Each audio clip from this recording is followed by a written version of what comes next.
Question number 136 H2 F2 HF bond energies की बात हो रही है इन सबकी। तो 2x x और 3x ये हो ना रेशियो 2:1:3। तो ये कितना दिया है 400। तो इसका x कितना हो गया 200। तो 3x कितना हो गया x 200 है तो 600। तो तीनों की बॉन्ड एनर्जीज पता लग गई। अब एंथैल्पी ऑफ फॉर्मेशन निकालना है तो फॉर्मेशन रिएक्शन एक मोल के लिए लिखते हो तो एक HF लोगे तो इधर क्या लिखोगे half H2 plus half F2। ये फॉर्मेशन रिएक्शन क्या कहोगे reactant to free atoms minus product to free atoms. ये होता है ना डेल्टा H नॉट। गैसेस हैं तो केवल बॉन्ड एनर्जी। तो हम ये भी कह सकते हैं bond energy of reactants minus bond energy of products.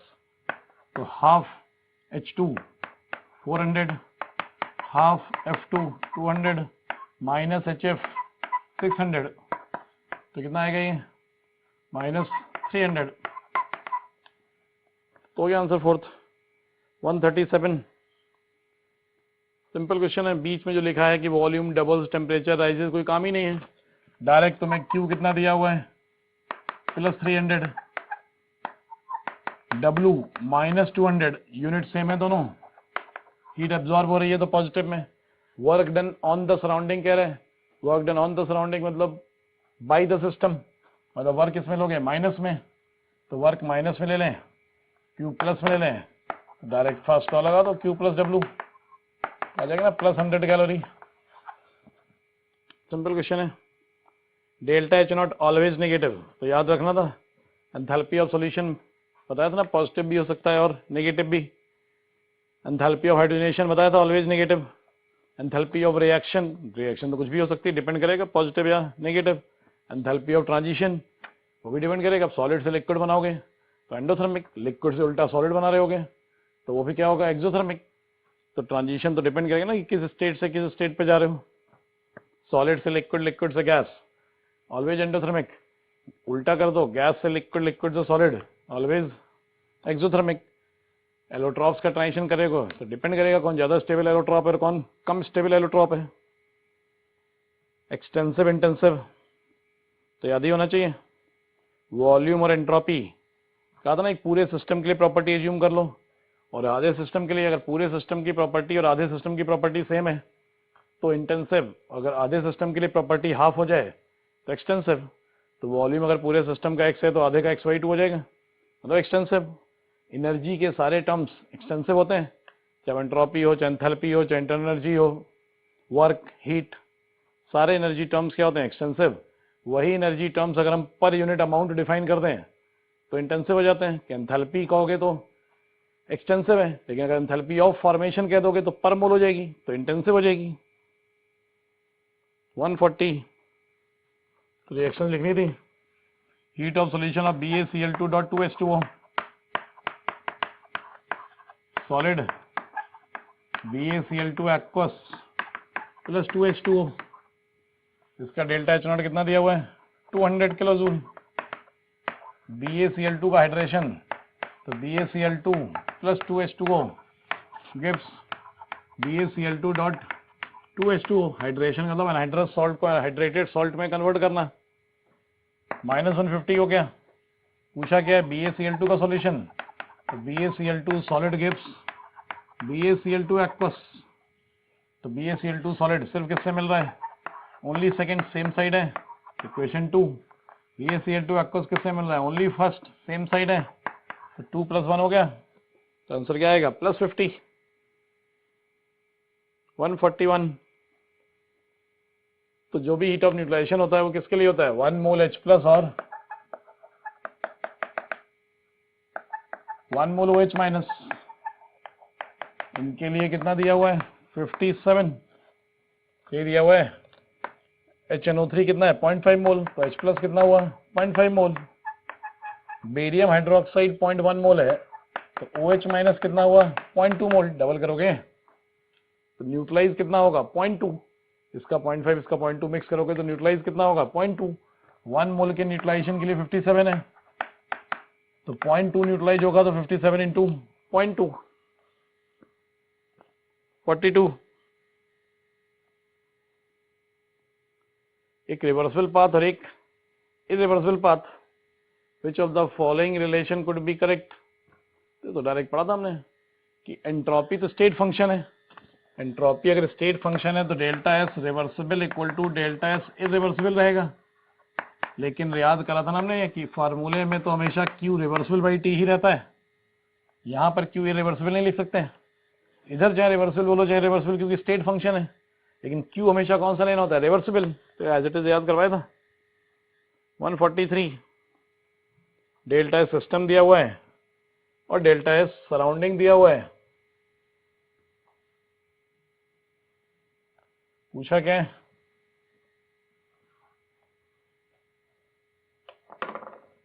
Delta G for the entire process. तो डेल्टा एस से निकालना याद आ रहा है, डेल्टा जी पढ़े थे minus T delta S universe, याद आया। तो एक तो था delta G equal to delta H minus T delta S, तो उसके लिए तो डेल्टा एच भी चाहिए ना, लेकिन एक था minus T delta S universe. Delta S universe लिखना है तो delta S system plus delta S surrounding. तो माइनस टी कितना है 500 kelvin, delta S system minus 10 plus delta S surrounding 12, तो कितना हो गया प्लस 2, तो कितना हो गया माइनस 1000। सॉल्व तो कर लोगे, फार्मूला याद आना चाहिए था ये वाला। सीसीपी लैटिस है, सीसीपी लैटिस है मतलब जेड कितना लेते हो 4, डेंसिटी का फार्मूला याद आ रहा है, Z into molar mass upon Na into a cube. तो Z हो गया सीसीपी के लिए, मेटल के लिए कितना 4, मोलर मास 100 क्या ग्राम, ग्राम में ही होता है ना मोलर मास जो डायरेक्ट दिया जाता है, एटॉमिक मास 100 दिया मतलब मोलर मास 100 ग्राम, तो ग्राम में चाहिए ना, ग्राम पर सीसी में चाहिए, यूनिट पे नजर रखा करो। Na तो फिक्स है 6 इंटू 10⁻23 ए क्यूब, तो ग्राम पर सीसी, सीसी मतलब सेंटीमीटर क्यूब, तो ए किस में रखना पड़ेगा सेंटीमीटर में, तो सेंटीमीटर में रखना है तो कितना रख दूं 400 पिकोमीटर है, 400 इंटू 10⁻−10 क्यूब, 10⁻12 करते तब तो मीटर होता है ना, पिकोमीटर से मीटर बनाते हो तो 10⁻12 होता है, सेंटीमीटर बनाओगे तो 10⁻10। सॉल्व कर लो, आंसर आना चाहिए थर्ड। 145 4 इंटू 10⁻⁻2 मोल परसेंट CaCl2, काम का कौन है Ca2 प्लस, इसका मतलब क्या है 100 मोल NaCl में कितना डाला हमने 4 इंटू 10⁻⁻2 मोल Ca2 प्लस, ये है ना, बताना क्या है पर मोल, तो 100 मोल में इतना डाला ना, ये होता परसेंटेज का मतलब, तो 1 मोल में कितना डाला 4 इंटू 10⁻⁻4 अपॉन कर दोगे ना 100, तो 1 मोल में 4 इंटू 10⁻⁻4 मोल Ca2 प्लस डाल रहे हो। अब एक Ca2 प्लस आएगा तो 2 Na प्लस हटाएगा ना, वो चार्ज न्यूट्रलाइज करोगे तो एक Ca2 प्लस 2 Na प्लस को रिप्लेस करेगा, 2 को रिप्लेस करेगा तो एक जगह पे तो खुद भी जाएगा, तो वैकेंसी कितनी क्रिएट करेगा एक, भाई एक Ca2 प्लस आया 2 Na प्लस हटे तो एक जगह तो उसने खुद ले ली, तो एक वैकेंसी क्रिएट हुई, तो पर Ca2 प्लस वैकेंसी कितनी क्रिएट हुई 1, तो नंबर ऑफ वैकेंसीज उतनी हुई ना जितने Ca2 प्लस है, क्योंकि एक से एक होगी तो इतने मोल इनटू क्या करना पड़ेगा फिर एवोगाड्रो नंबर Na, मोल में है ना नंबर बताना है तो इनटू Na करोगे, तो इनटू एवोगाड्रो नंबर कर दो तो नंबर ऑफ वैकेंसीज पर मोल ऑफ क्रिस्टल आ जाएगा। अब तो याद करने वाले क्वेश्चन है आगे, sulphide ores are common for the metals, तो याद करो। 147 साइनाइड प्रोसेस याद आ रही है, पहले हम क्या करते थे NaCN में डालते थे तो क्या बनता था कॉम्प्लेक्स NaAgCN ट्वाइस, तो NaCN से रिएक्शन होती थी, फिर इसके लिए रिड्यूसिंग एजेंट कौन यूज करते थे जिंक, तो क्या बन जाता था Na2ZnCN4 प्लस Ag, ये होता था, तो बस वही है। तो सेकंड हो गया 148, याद ही करोगे सेकंड 149 फर्स्ट 150 हट हो गई। कैलेमाइन, कैलेमाइन का सही फार्मूला क्या है ZnCO3 जिंक कार्बोनेट, FeCO3 तो नहीं ना, FeCO3 तो सिडेराइट होता है। FeCO3 का नाम क्या है? Siderite, SiDeRate। और कैलेमाइन क्या होता है? Zinc carbonate, ZnCO3। 151 lowest percentage of carbon मतलब प्योरेस्ट फॉर्म ऑफ आयरन, तो wrought iron. Coloured due to digitization, तो ये फर्स्ट और सेकंड तो रटे होते रहे में, क्योंकि इन सब में तो D0 कॉन्फिगरेशन आता है फर्स्ट और सेकंड में। तो K2Cr2 KMnO4, K2CrO4, कुछ एग्जांपल्स याद करवाए थे ना चार्ज ट्रांसफर स्पेक्ट्रा के। तो फोर्थ क्या है? FeSO4.7H2O, तो फोर्थ होगा आंसर, थर्ड तो नहीं होगा। PbI2, ठीक है, PbI2 तो नहीं बोलोगे, कलर्ड ही नहीं है, नॉर्मल सॉल्ट है, तो फोर्थ बोलेंगे आंसर FeSO4.7H2O। 153 KOH एयर, याद आ रहा है प्रिपरेशन मेथड ऑफ KMnO4। तो पहले MnO2 पायरोलोसाइट की रोस्टिंग कराते थे तो क्या बनता था? K2MnO4, और फिर K2MnO4 को ऑक्सीडाइज करते थे स्ट्रॉन्ग ऑक्सीडाइजिंग एजेंट से, तब बनाते थे KMnO4। तो दोनों पढ़े थे हमने, ओजोन और Cl2। तो H2O2 तो नहीं पढ़ा था, तो माइल्ड ऑक्सीडाइजिंग एजेंट होता है, तो H2O2 के बस की तो नहीं है कि K2MnO4 से KMnO4 बना पाएगा परफेक्टली। तो Cl2 और ओजोन भी बहुत अच्छे से नहीं कर पाते इसको, क्योंकि KMnO4 खुद एक अच्छा ऑक्सीडाइजिंग एजेंट है। इसलिए मैंने लिखा भी था कि अगर लार्ज स्केल प्रिपरेशन करनी हो KMnO4 की, तो ओजोन और Cl2 यूज करने से बेटर होता है इलेक्ट्रोलिटिक ऑक्सीडेशन, इलेक्ट्रोलिसिस के थ्रू ऑक्सीडाइज कराते हैं हम लार्ज स्केल पर। लेकिन फिर भी स्मॉल स्केल पर हम ओजोन और Cl2 को यूज करके रिएक्शंस को थोड़ा कंट्रोल करके K2MnO4 से क्या बना सकते हैं? KMnO4। तो याद ही करना भाई ये सब। 154 पैरामैग्नेटिक बिहेवियर, तो कॉन्फ़िगरेशन बनाओ सबके, पता लग जाएगा किसमें पैरामैग्नेटिक है किसमें नहीं है। वेनेडियम 3d3 4s2, तो V2 प्लस 3d3, वाह। Cr2 कहोगे तो 3d5 4s1, तो Cr2 प्लस 3d4, ऐसे ही चेक करोगे। Mn 3d5 4s2, Mn2 plus 3d5, Fe 3d6 4s2, तो Fe2 प्लस 3d6। कितने अनपेयर्ड हैं? 3। कितने अनपेयर्ड हैं? 4। कितने अनपेयर्ड हैं? 5। कितने अनपेयर्ड हैं? 4। तो रेगुलर दे दिखा दिया उसने, तो इन दोनों का तो बराबर हुआ ना पैरामीट्रिक बिहेवियर, तो गलत हो गया ना फर्स्ट ही। अच्छा ही ना, पहले आंसर हो गया, आगे चेक ही नहीं करना पड़ेगा। सेकंड, जब the following does not represent है ना, हाँ ठीक है ना, तो पहला गलत हो गया, तो पहला गलत है। सेकंड में Ni2 प्लस CO2 प्लस, तो ठीक है ना, left to right sizes ionic radius कम होती है, और लास्ट में जाके कहां पर? कॉपर आयन से जिंक आयन रेडियस बढ़ती है। तो मैग्नीज आयन से लेकर निकेल आयन तक कम होगी, या उल्टा है तो निकेल आयन से लेकर मैग्नीज आयन तक रेडियस बढ़ेगी आयनिक।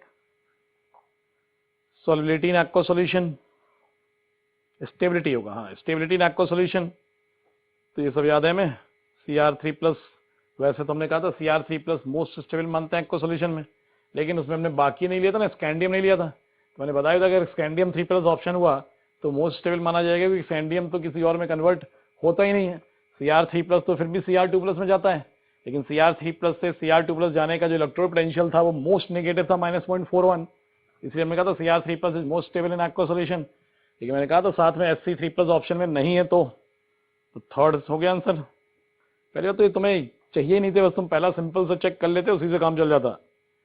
नंबर ऑफ ऑक्सीडेशन स्टेट्स पता ही है तुम्हें, मैग्नीज सबसे ज्यादा शो करता है, क्रोमियम, फिर टाइटेनियम, स्कैंडियम बढ़ती जाती है ना maximum oxidation state.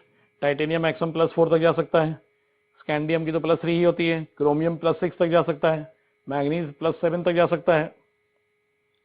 155 orange red fumes, कौन सा test? Chromyl chloride test, Cl- के लिए यूज करते थे। तो रेडिश ब्राउन वैसे तो बोलते हैं, ऑरेंज रेड भी बोला है तो चलेगा, वैसे रेडिश ब्राउन ज्यादा बेटर ऑप्शन होता है। तो CrO2 Cl2, क्रोमाइल क्लोराइड इसी को कहते हो। 56 भी बताया था कि बेसिक मीडियम में कौन एग्जिस्ट करता है? क्रोमेट, और एसिडिक मीडियम में कौन एग्जिस्ट करता है? डाइक्रोमेट। तो लेफ्ट टू राइट अगर जाना है क्रोमेट की तरफ तो बेसिक मीडियम मतलब पहले वाला pH 7 से ज्यादा, और अगर क्रोमेट से डाइक्रोमेट जाना है तो एसिडिक मीडियम मतलब I should be less than 7।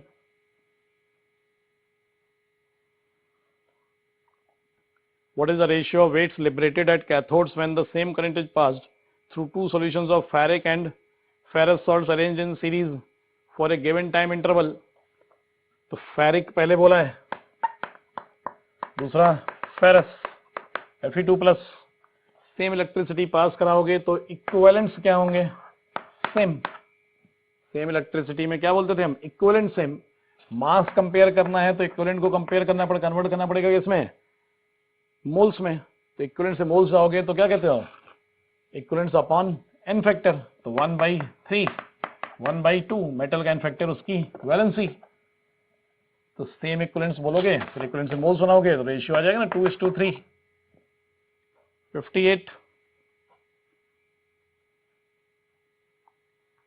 Second law of Faraday पर क्वेश्चन है कि अगर सेम इलेक्ट्रिसिटी पास कराओगे तो equivalents of Al3 plus equal to equivalents of H2, तो मोल्स इंटू एन फैक्टर लगा दूं, मास कितना 4.5, molar mass 27, n factor aluminium का कितना 3, H2 का एन फैक्टर ऑलवेज 2 होता है, तो मोल्स लगा दो, वॉल्यूम पूछा टीवी पर x upon 22.4 litre, moles H2 का एन फैक्टर ऑलवेज 2, सॉल्व कर लो आंसर आ जाएगा 159। लैम्डा नॉट दिए हुए हैं तो समझ आ रहा है, इनसे लैम्डा नॉट से किसका लैम्डा नॉट निकल जाएगा, NH4OH का। करे होंगे ये सब क्वेश्चंस, तो पहले लैम्डा नॉट ऑफ NH4OH निकालना पड़ेगा, तो NH4Cl से कौन मिलेगा, NH4 प्लस, तो NH4 प्लस मिल गया इससे, प्लस NaOH से कौन मिलेगा, OH माइनस, तो ऐड करना पड़ेगा 220, मोल तो समय 1 ही 1 है, आसान है, माइनस इससे एक्स्ट्रा कौन आएगा, Cl माइनस, इससे एक्स्ट्रा कौन आएगा, Na प्लस, मतलब तुम्हें माइनस कौन करना पड़ेगा, NaCl, तो NaCl कितना 110, कितना 110 130 कितना 240 आ रहा होगा। अब क्या कह रहा है वो, लैम्डा दिया है कितना 12.96, तो लैम्डा इक्वल टू लैम्डा वो अल्फा इक्वल टू फॉर्मूला लगा दोगे लैम्डा बाई लैम्डा नॉट, तो 12/240, ये देखना कैलकुलेशन सही है, 130 प्लस 220 माइनस 110, 130 प्लस 110 240 सही है, तो अप्रोक्सीमेटली 12.96 अपॉन 240, परसेंटेज में कह रहे हो तो इंटू 100, अप्रोक्सीमेटली 5% आएगा, एग्जैक्ट तो नहीं आएगा, एग्जैक्ट तो 5 से थोड़ा सा ज्यादा आएगा, लेकिन इन ऑप्शंस के हिसाब से आंसर क्या टिक करोगे 5%। पोटेंशियल फॉर द रिएक्शन निकालना है, रिएक्शन क्या है,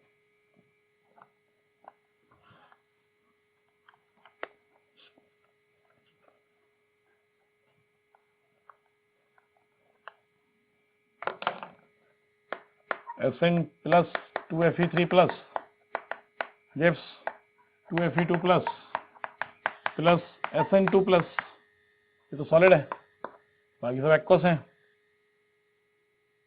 तो देख रहे कैथोड कौन एनोड कौन, रिडक्शन है मतलब कैथोड, ऑक्सीडेशन है एनोड, तो E naught cathode minus E not anode, कौन सा पोटेंशियल, रिडक्शन पोटेंशियल, ये ना फार्मूला कैसे याद होता है, reduction potential of cathode minus reduction potential of anode, reduction potential of cathode मतलब इसका, तो जो दिया हुआ है वो भी रिडक्शन पोटेंशियल ही दिया हुआ है 0.77 माइनस एनोड का जो दिया है, चेक कर लिया करो ऐसे केस में, कई बार ऐसा होता है कि हमें यहाँ रखना रिडक्शन पोटेंशियल होता है, लेकिन क्वेश्चन में क्या दे दिया जाता है ऑक्सीडेशन पोटेंशियल, तो साइन अपोजिट करके रखना होता है, इसीलिए फार्मूला अक्सर तुम लोग केवल इतना याद कर लेते हो कैथोड माइनस एनोड, तो गलत तरीका याद रखने का, reduction potential of cathode minus reduction potential of anode, तो जो पोटेंशियल रखने होते हैं हमेशा कौन से, रिडक्शन पोटेंशियल, तभी डायरेक्ट पुट कर सकते हो।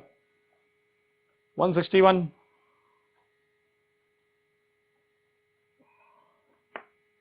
EMF Zn2 plus 0.01 Cu2 plus 1 Cu, reaction लिखोगे तो लिख सकते हो अपने आप, लिखना अपने आप, gives Zn2 plus Cu, Zn2 plus 0.01 Cu2 plus 1, तो डायरेक्ट तरीका क्या होता है, Q निकाल लो, रिएक्शन का Q जितना ज्यादा होगा मतलब क्या, Q बढ़ने का मतलब रिएक्शन किधर शिफ्ट होना, बैकवर्ड, तो Q बढ़ने से रिएक्शन किधर शिफ्ट होती है, बैकवर्ड, मतलब पोटेंशियल कम होता है, तो Q ज्यादा तो E, Q बढ़ता है तो E क्या होता है, कम, Q बढ़ने से E हमेशा क्या होता है, कम, लॉजिकली भी जानते हो क्यू का बढ़ना रिएक्शन को बैकवर्ड शिफ्ट कराता है और रिएक्शन का पोटेंशियल होता है उसके फॉरवर्ड होने की टेंडेंसी। तो अगर बैकवर्ड शिफ्ट करा रहा है क्यू का बढ़ना मतलब पोटेंशियल को क्या कर रहा है, कम। अगर न्यूमेरिकली कहोगे तो नस्ट इक्वेशन से भी जानते होगे, यहां से दिखता है क्यू बढ़ेगा तो माइनस में ए, तो ई कम होगा, तो Q1 निकाल लो, Q2 निकाल लो, समझ में आ जाएगा। 0.01/1 मतलब 0.01। अब Q2 सेकेंड केस में जिंक सल्फेट को 1 करना है, मतलब जेडन आयंस को 1 और इसको 0.01, ये 100 हो जाएगा। तो Q बढ़ गया, Q बढ़ गया मतलब E क्या होगा, कम, मतलब E1 greater than E2। 162 simple है, पहला ही हो गया आंसर। देख रहे होंगे ऑप्शन, थर्ड ऑप्शन में कंटेन्स वीक इलेक्ट्रोलाइट, तो गलत है ना, सॉल्ट बेस पर स्ट्रॉन्ग इलेक्ट्रोलाइट होता है। Ensure mixing of 2 electrolyte solution, क्यों भाई गलत है ना, मिक्सिंग नहीं करानी है, बिना मिक्स कराए कांटेक्ट में रखना होता है। मिक्सिंग ना कराने के लिए तो सॉल्ट ब्रिज लगाते हैं हम कि दोनों आपस में मिक्स नहीं होने चाहिए इलेक्ट्रोलाइट सॉल्यूशन। तो 163, तो कोई भी दो पोटेंशियल देकर अगर किसी रिएक्शन का पोटेंशियल पूछा जाए तो तरीका क्या होता है कि हम डेल्टा जी में रिलेशन यूज करते हैं। तो जो गिवन है उनकी इक्वेशन लिखो, क्या गिवन है, Fe2 plus 2 electron gives Fe, Fe3 plus electron gives Fe2 plus, इसका E1 माइनस 0.441, इसको E2 कह लो प्लस 0.771। निकालना किसके लिए, Fe plus 2Fe3 plus gives 3Fe2 plus. Equation 3, Fe किससे मिल रहा है, ओनली फर्स्ट, अपोजिट साइड है तो इक्वेशन 1 माइनस होगी।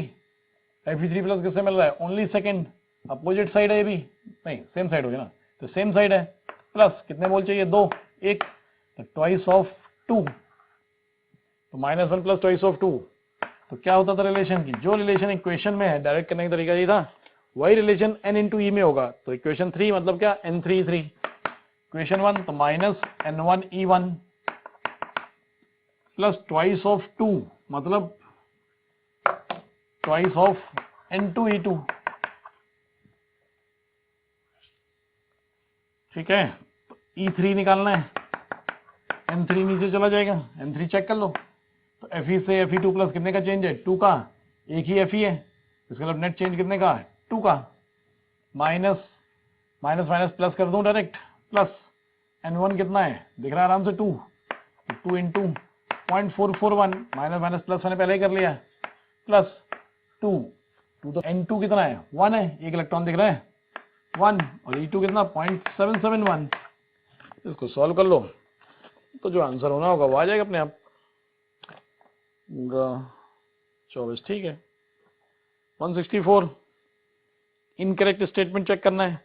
तो density decreases in case of crystals with Schottky defect, decreases in case of crystal Schottky defect, correct है। NaCl is insulator, silicon semiconductor याद है। Frenkel defect is favoured in those ionic compounds with size of cation ion largely different, largely different मतलब radius ratio is low, तभी तो zinc sulphide case में होता है ना फ्रैंकेल इफेक्ट, जहां पर रेडियस रेशियो क्या होता है, लो, मतलब जहां पर एक तरह से टेट्राहेड्रल वॉइड्स टाइप ऑक्यूपाई होती हैं। Fourth, has non stoichiometric metal deficiency defect, उल्टा है, FeO 0.98 है, तो मेटल एक्सेस हो गया ना, ये तो Fe 0.98 O होता तो कहते हैं ना मेटल डिफिशिएंसी, तो गलत हो गया फोर्थ। आयनिक रेडियस दी होती है तो रेडियस रेशियो निकालते हो पहले R plus upon R minus, R plus 0.98 into 10 to power -10 upon R minus 1.81 into 10 to power -10, approximately कितना 0.5 टाइम्स, 0.5 समथिंग आ रहा है, इसका मतलब 0.414 और 0.732 के बीच में हो गया। इसके बीच में होने का मतलब कौन सी वॉइड्स यूज होती हैं, octahedral, means coordination number is 6। The correct statement among the following, फिर से भाई तो सब याद होना चाहिए। 167, ऑक्टाहेड्रल कॉम्प्लेक्सेस कह रहा है, कोबाल्ट 3 क्लोराइड मतलब COCl3, तो 3 क्लोरीन तो है, बाकी जो होंगे वो क्या होंगे, ammonia, will not give test of chloride ions with silver nitrate. Chloride ions का टेस्ट कब नहीं मिलेगा? जब Cl माइनस काउंटर आयन ना हो। अगर सारे Cl माइनस लिगेंड की फॉर्म में बिहेव करेंगे तो Cl माइनस टेस्ट नहीं देता है ना। इसका मतलब अगर टेस्ट नहीं देना है तो तीनों Cl अंदर होने चाहिए, तो अमोनिया कितने होने चाहिए? 3, तभी तो ऑक्टेट लो ना 6 टोटल। तो तीनों Cl अंदर होने चाहिए, मतलब COCl3 में कितने अमोनिया और चाहिए तुम्हें? 3 अमोनिया चाहिए। तो COCl3 डॉट 3NH3 फोर्थ हो गया आंसर। अगर वो कहता है कि एक Cl माइनस मिलना है तो हम कहते हैं 2 Cl अंदर ले लो और 1 Cl बाहर ले लो, तो अमोनिया कितने चाहिए होते? 4, तो NH3 होल 4 होता, तो 4NH3 होता डॉट। तो कितने क्लोरीन बाहर रखने हैं, बाकी क्लोरीन अंदर, और बचे हुए क्या लेने थे? अमोनिया 6 पूरे करने के हिसाब से लेगेंड्स। तो फोर्थ हुआ आंसर यहाँ पर। कौन सी आइसोमेरिज्म नहीं होगी? देखते समझ में, आयनाइजेशन नहीं होगी क्योंकि बाकी तो न्यूट्रल है। अब अंदर भी Cl है बाहर भी Cl है, तो एक्सचेंज क्या कराओगे? तो आयनाइजेशन नहीं होगी। 2 En दिख रहे हैं, A ट्वाइस BC है, A ट्वाइस BC है, तो ज्योमेट्रिकल ऑप्टिकल सब होती है A ट्वाइस B2 या A ट्वाइस BC। याद आ रहा है? 2 क्या होते थे? ज्योमेट्रिकल। और ट्रांस वाला क्या शो करता था? कुछ नहीं। सिस वाला क्या शो करता था? ऑप्टिकल। इसीलिए इसके ज्योमेट्रिकल आइसोमर्स पूछा जाएंगे तो कितने होंगे? 2। ऑप्टिकल पूछे जाएंगे तो भी 2। सिस से 2 बनेंगे ना। तो ज्योमेट्रिकल पूछे जाते हैं इस कंपाउंड के तो भी 2, ऑप्टिकल पूछे जाते तो भी 2, स्टीरियो आइसोमर्स पूछे जाते तो 3। याद आ गया? नहीं तो फिर से पढ़ो notes. Among the following complexes the one which shows 0 CFSE, 0 CFSE के केसेस या तो D0 या D10 या D5 हाई स्पिन, इनमें से कोई भी एक केस है तो CFSE क्या आती है? 0।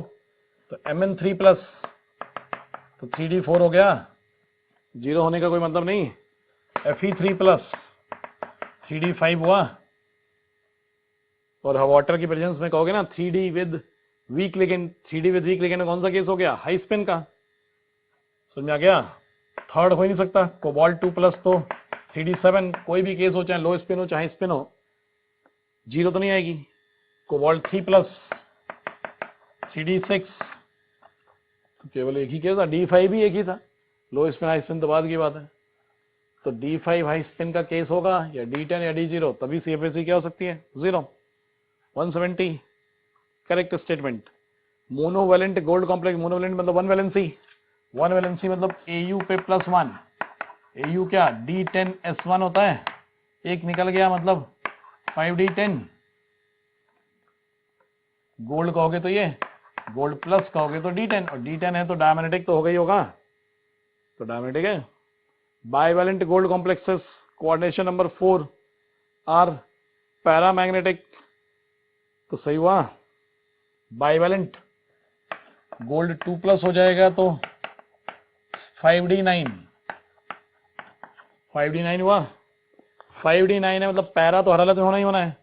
कोऑर्डिनेशन नंबर 4 है तो क्या? पैरामैग्नेटिक विद 1 अनपेयर्ड, तो हर हालत में D9 में एक ही अनपेयर्ड होता है। ठीक है। ट्राईवेलेंट गोल्ड कॉम्प्लेक्सेस, हाँ ट्राईवेलेंट कहोगे तो Au3 प्लस कहोगे, Au3 प्लस कहोगे तो 5D8। अब 5D8 याद आया? 5D मतलब लो स्पिन, तो 5D8 होगा मतलब लो स्पिन का केस होगा। लो स्पिन होगा तो जो 2 अनपेयर्ड होते हैं D8 में, दोनों क्या बना लेंगे? पेयर। तो हाइब्रिडाइजेशन क्या पढ़ा था? इसलिए हमने DsP2 कहा था ना, 5D वाले 8 वाले जितने भी होंगे, 5D8 4D8 जो भी कॉम्प्लेक्सेस कोऑर्डिनेशन नंबर 4 में बनते हैं वो क्या बोले जाते हैं? Square planar. तो लो स्पिन की वजह से ये क्या हो गया? डायमैग्नेटिक। तो ऑल ऑफ दीज सही क्वेश्चन है, थोड़ा ध्यान से करने वाला क्वेश्चन था। 171 रटना है। सिस प्लेटिन कहते हैं ना इसको, नाम अगर याद ना हो तो। वैसे मैंने कहा था ना यूजेस पढ़ लेना एनसीईआरटी से, तो सिस प्लेटिन लिखा मिलेगा वहां अगर पढ़ा होगा तो। An outer orbital complex and exhibit paramagnetic behaviour, outer भी होना चाहिए और पैरामैग्नेटिक भी होना चाहिए, चेक करके पता लगेगा।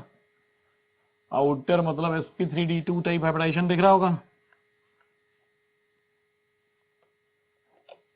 तो क्या क्या है? Cr3 प्लस 3d3, कुछ सोचना ही नहीं होता। D1 D2 D3 का कोई भी कॉम्प्लेक्स होगा तो D2sp3 होता है, कोई भी मतलब कोऑर्डिनेट नंबर 6। दूसरा क्या है, CO3 plus 3D6 D4 D5 D6 D7 में दो केस होते थे। D1 D2 D3 में सारे complexes inner orbital D2sp3, D4 D5 D6 D7 में लो स्पिन वाले इनर ऑर्बिटल। ये कौन सा केस है, लो स्पिन है। कोबाल्ट 3 प्लस के मोस्टली कॉम्प्लेक्सेस क्या है, लो स्पिन। तो कोबाल्ट 3 प्लस है तो लो स्पिन कॉम्प्लेक्स है, लो स्पिन है मतलब D6 डाया हो गया, D2sp3 हो गया। ठीक है, तो आउटर ही नहीं, पहली बात तो जब आउटर आएगा तब सोचना, तुम्हें तो आउटर चाहिए ना। तो Ni2 प्लस होगा 3D8 होगा D8 D9 D10 में अगर कोऑर्डिनेशन नंबर 4 है, NiNS3 होल 4 नहीं है, जरा ध्यान से देख लो, NiNS3 होल 6 है। अगर NiNS3 होल 4 होता तो अलग कहानी होती। तो 3D8 D8 D9 D10 के सारे कॉम्प्लेक्सेस क्या होते हैं, sp3D2 और दो अनपेयर्ड होंगे इसमें 2.83 bm। D8 में जितने अनपेयर्ड रहते हैं उतने ही रहेंगे। तो ये हो गया ना, पैरा भी है और आउटर ऑर्बिटल भी है। यही अगर होता NiNS3 होल 4 2 प्लस, तो Ni2 प्लस अभी भी होता तो होता है 3D8, लेकिन अब ये कौन सा क्वेश्चन होता है, लो स्पिन। तो कोऑर्डिनेट नंबर 6 में D8 D9 D10 लो स्पिन हाई स्पिन नहीं देखते हैं, कोऑर्डिनेट नंबर 4 में तो D8 में देखते हैं लो स्पिन हाई स्पिन। लो स्पिन होता तो DSP2 हो जाता और डायमैग्नेटिक हो जाता है इनर ऑर्बिटल, लेकिन होल 6 था। जिंक 2 प्लस में कोई टेंशन ही नहीं, D10 और D10 में पैरा तो हो ही नहीं सकता था, डाया होगा, जबकि वो कह रहा है पैरा भी चाहिए। आउटर तो है वैसे फोर्थ वाला कहोगे तो जिंक 2 प्लस D10 है, D10 है मतलब हाइब्रिडाइजेशन तो sp3D2 ही आने वाला है, लेकिन आउटर है, लेकिन पैरा तो नहीं ना, हमें दोनों देखने थे, पैरा भी और आउटर भी। Same EN value but do not obey Sidgwick EN rule. Sidgwick EN rule मतलब भाई EN रूल क्या था कि EN should be equal to nearest noble gas atomic number.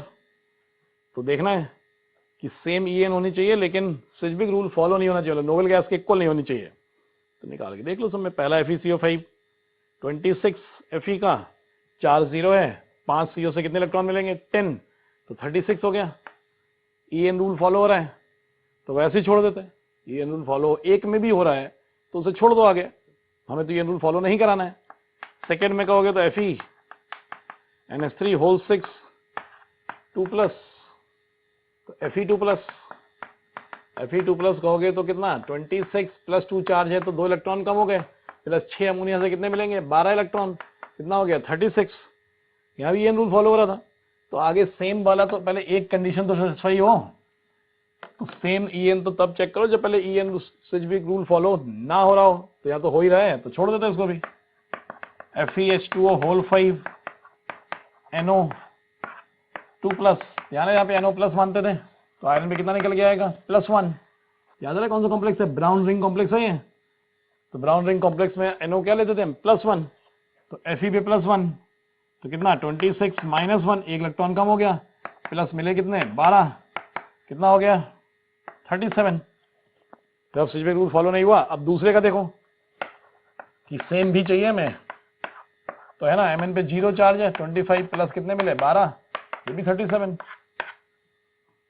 अगर ध्यान हो तो मैंने इसमें केस बताया था कि अगर तुम इसको मान लो +1 नहीं मानते, 0 मान लेते, अगर 0 मानते तो आयरन पे कितना आता +2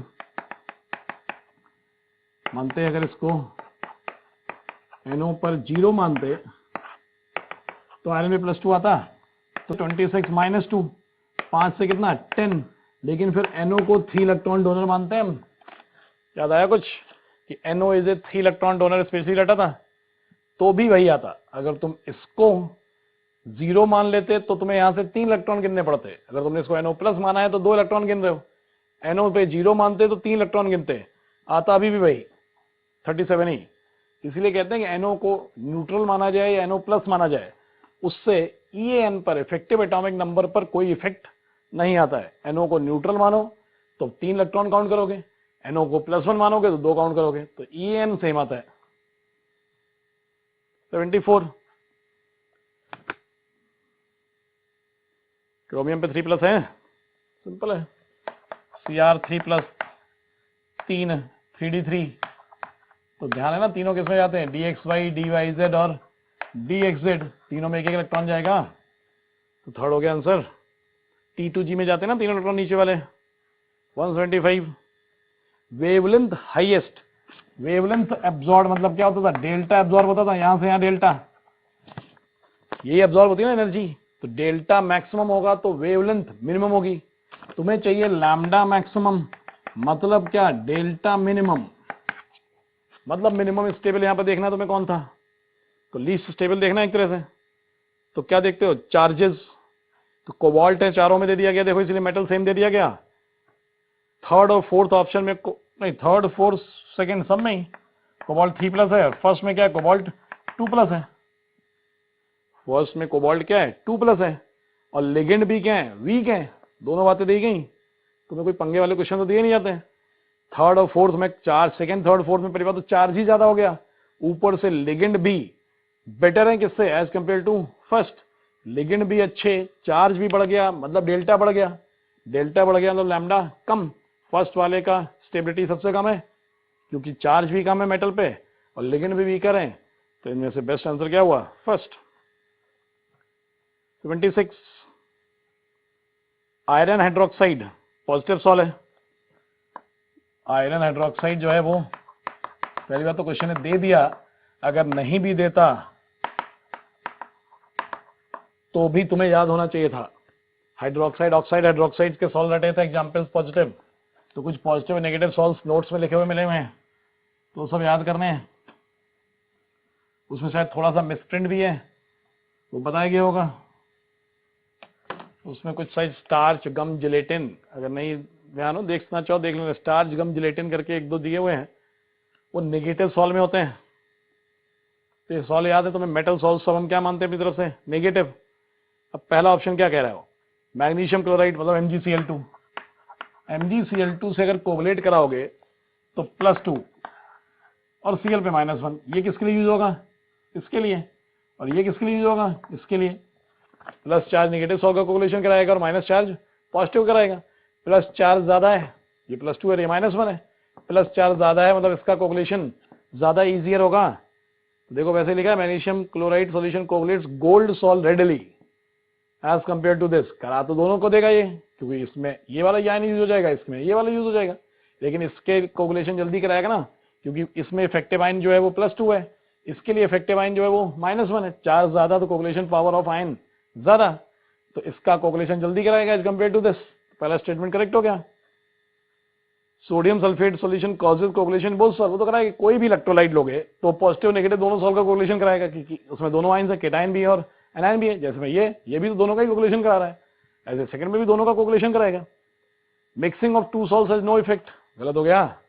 एक पॉजिटिव और एक नेगेटिव सॉल्व को मिक्स करते ही कोगुलेशन नहीं हो जाएगा।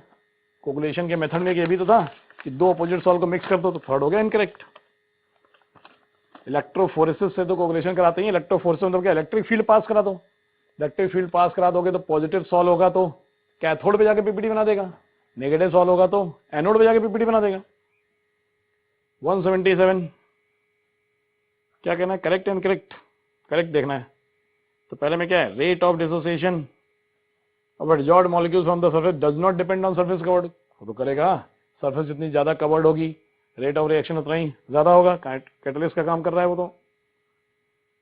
सिंगल साइट पर मल्टीपल मॉलिक्यूल्स नहीं, एक साइट पर हम एक ही पार्टिकल मान के चलते हैं, तो गलत हो गया भी। थर्ड प्रोपोर्शनल टू प्रेशर पढ़ा ही थे, सही है। फोर्स में इंडिपेंडेंट लिखा है, गलत है। 178 पूछा lowest molar concentration, lowest molar concentration पर कौन लोएस्ट मोलर कंसेंट्रेशन पर बनाएगा, मिसल। जो पार्टिकल बड़ा होगा, बड़े पार्टिकल्स होंगे तो कम ज्वाइन करके मिसल्स बन जाएंगी ना, ज्यादा बड़ी बड़ी। छोटे पार्टिकल होंगे तो ज्यादा ज्वाइन करेंगे, तो जिसके पार्टिकल सबसे बड़े हैं वो लोएस्ट कंसेंट्रेशन पे क्या बना सकता है, मिसल। मिसल तो बहुत सारे पार्टिकल्स का जुड़ना, बड़े बड़े पार्टिकल हैं कम जुड़ेंगे तो कम कंसेंट्रेशन में बना देंगे मिसल। छोटे छोटे पार्टिकल हैं तो ज्यादा जुड़ेंगे, ज्यादा जुड़ने के लिए कंसेंट्रेशन क्या चाहिए, ज्यादा चाहिए। तो इनमें से जो सबसे बड़ा हो, तो सबसे बड़ा कौन था, फर्स्ट। तो फर्स्ट में सबसे ज्यादा है ना कार्बन वाले एटम्स, देख रहे हैं ना, सबसे बड़ी चेन्स है, तो जितनी बड़ी चेन्स होंगी उतनी ज्यादा वंडरवॉल फोर्स होंगे, उतनी ही जल्दी क्या बना देगा वो, मिसल। तो फर्स्ट हुआ आंसर। 179 याद ही है। 180 लो स्पिन कॉम्प्लेक्स, लास्ट क्वेश्चन है। 180, तो D6 है, लो स्पिन है, क्या निकालना? CF है, सी है, क्या दिक्कत है? 3 और 2, C2G और EG, 1 2 3 4 5 6, लो स्पिन है ना, पहले 6 रखता नीचे जाएंगे, तो 6 इंटू -0.4 डेल्टा हो, ये करते थे, प्लस कितने पेयर? 3 पेयर, 3 बन रहे हैं, लेकिन हम क्या गिनते हैं? पेयर गिनते हैं, एक्स्ट्रा पेयर गिनते हैं, एक्स्ट्रा पेयर गिनते हैं। तो एक्चुअली D6 में कितने पेयर होते हैं? एक। D6 अगर नॉर्मल 5 में बनाते हैं तो एक पेयर होता है, अभी कितने पेयर बने? 3, तो एक्स्ट्रा पेयर कितने बने? 2, तो एक्स्ट्रा पेयर 2 हुए, तो हो गया आंसर ये वाला, -2.4 डेल्टा ओ प्लस 2p, मतलब क्या हो गया? फर्स्ट हो गया। चलो डन।